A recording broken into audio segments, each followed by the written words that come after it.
Hey everyone, it's Daryn. She's back. Big announcement this week. Bethenny Frankel is returning to The Real Housewives of New York City, season 7. Very exciting news. Can you tell me how this whole thing transpired? The thing transpired in her kitchen. I went over there to talk to her. I went over there to convince her to come back to the show. And she had different ideas about things she wanted to do. Okay. And I said, well, I kind of said, I don't think that those are good ideas. I think I have a good idea. And then I brought it up and she's like, okay, I'm listening. And then I really told her all my reasons, and I could tell that she was seriously going to think about it. We had a very long talk about it, and we had a couple more long talks about it. And then she said, I'm in.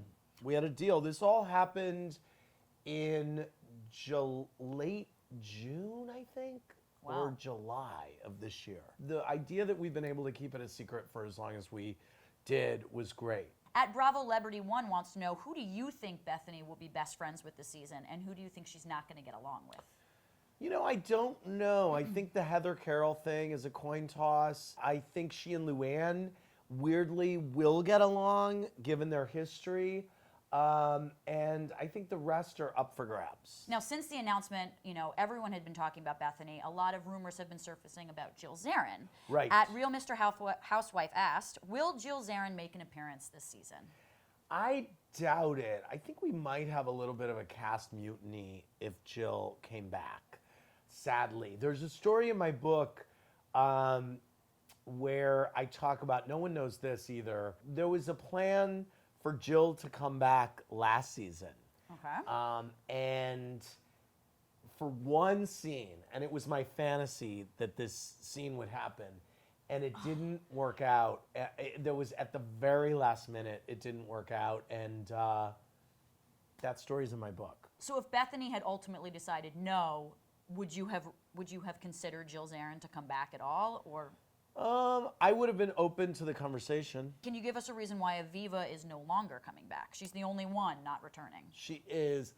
You know, I think that was a situation where we listened to the fans. Switching gears for a moment, Monica Lewinsky has joined the wonderful world of Twitter. Yes. I'm sure you saw. Yes. Do you have any advice for her, being such a Twitter fanatic and expert for her? She navigates this world. Just think before you tweet. Yeah, don't drink and tweet. I think she will. I think she's... Listen, no one's been burned more than she has in the media. That's right. And so I think she'll play it brilliantly. Sadly, fashion icon Oscar de la Renta passed earlier this week as well. Yeah. Did you have a personal relationship with him at all? I met him on a boat in Croatia.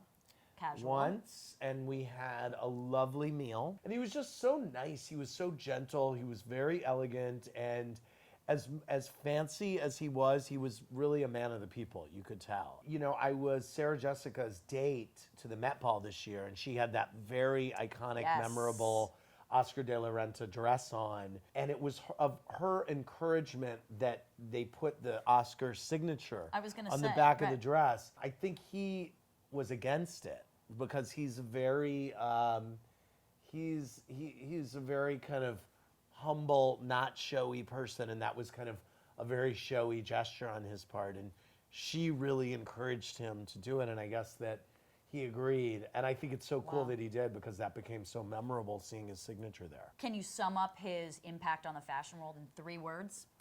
I can't, because I have no credibility in that. I don't. I mean, I'm just being honest. Like, I could, but then it would be like, well, why is this Joker summing up his... You know what I mean? No, like, people think you have credibility in the fashion world. Really? I think that I have credibility in terms of dressing myself, but I mean... That's true. Yeah.